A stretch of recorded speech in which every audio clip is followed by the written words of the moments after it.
was at Lawrence up in Appleton, Wisconsin. And we were allowed to stay there until they needed us.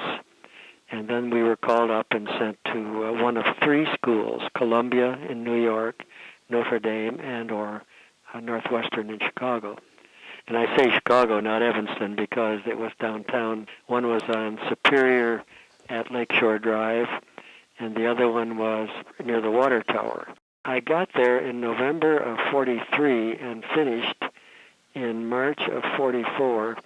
And the men who came had just fell in love with Chicago, both because people were so kind, and we still have reunions, and the ones that we hold in Chicago are the most best attended because people love to come back. We had navigation, seamanship, and ordnance.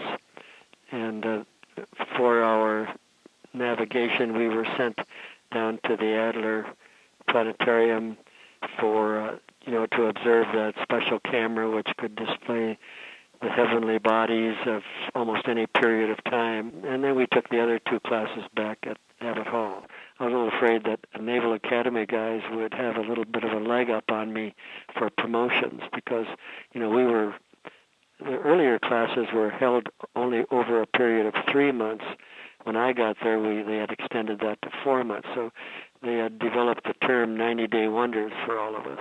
Certainly this midshipman school saved a lot of universities from going under because the men population was really diminished by the fact that many of them were in the service. And the colleges and universities couldn't survive just on the females who were left.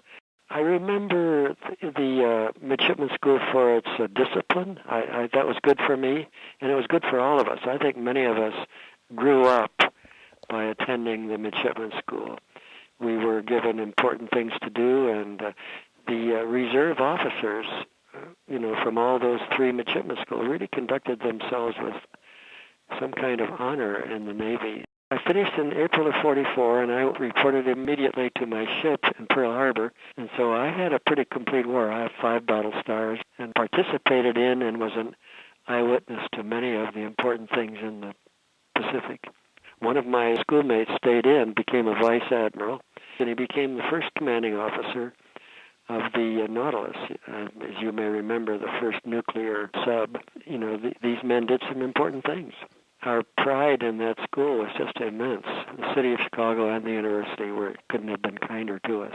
It was a happy and a memorable experience for all of us.